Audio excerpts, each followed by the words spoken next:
The first 2 years that I was in college, it was required that all male students had to be in ROTC.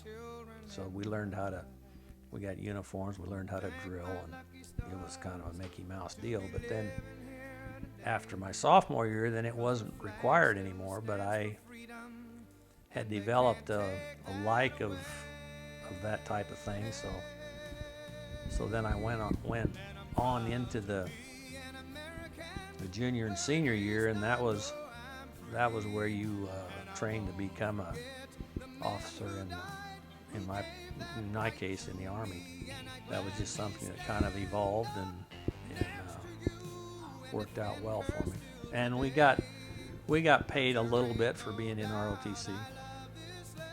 Went to boot camp between my junior and senior year, and then when I graduated from the University of Nebraska, I was commissioned as second lieutenant in the Army. Well, there always had been a draft, but I mean, yeah, that was part of my decision too, because I knew that I was going to have to go into the service. So I thought, well, why not go in as an officer? And I also was accepted into the flight training program in college. So when I got out of the college, I had gotten my private pilot's license too. So I knew that I would be in Army aviation, and then I would be an officer. So it worked out pretty well. Well, I graduated in college in May of '66, and then I didn't actually go into the service until March of '67. When you went into aviation, you had to sign up for 3 years instead of 2. But you also had to go to a branch school, an Army branch school, before you went to flight training. So I went to Armor Officers Basic at Fort Knox, Kentucky, and went through the armor,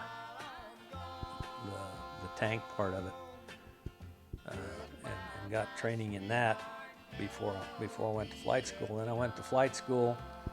I got my basic flight training at Fort Stewart, Georgia, and then I went to Fort Rucker, Alabama, to get my training in the Bird Dog, the 01 Bird Dog that I flew in Vietnam. Then I went to Vietnam for a year, June of '68 to June of '69.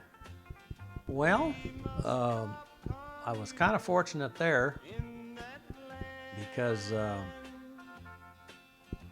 got there in June of '68, and I was down in the Mekong Delta. Vinh Long was the name of our base camp, and being the further south you went, the less activity there was. The first 6 months I was there, we got mortared, shelled a few times, and attacked a few times. I was assigned. There was the base camp, and then there was these camps out around where they would have one airplane or 2 airplanes out there. But I was always at the main camp, and I flew. One of my main jobs there was I flew nighttime security. You just fly around at night, and if they thought they saw something out on the perimeter, you'd drop a fluorescent flare, and it would just light up the place like it was daytime. And then I flew out of Vinh Long. I flew quite a bit of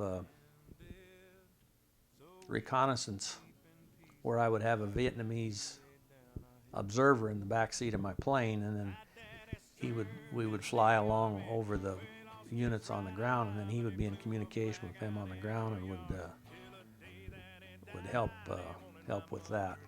The January before I got there was what they called the Tet Offensive, and that's when the North Vietnamese went all out. And they actually did overrun our base for a short time.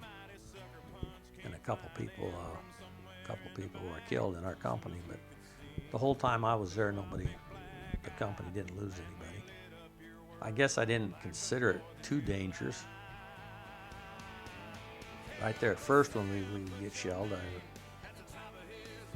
remember there was one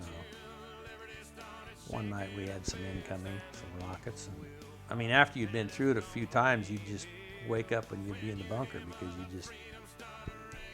hit the ground running, and there, all of a sudden you're in the bunker. Didn't really remember how you got there because you were just conditioned to do it that way.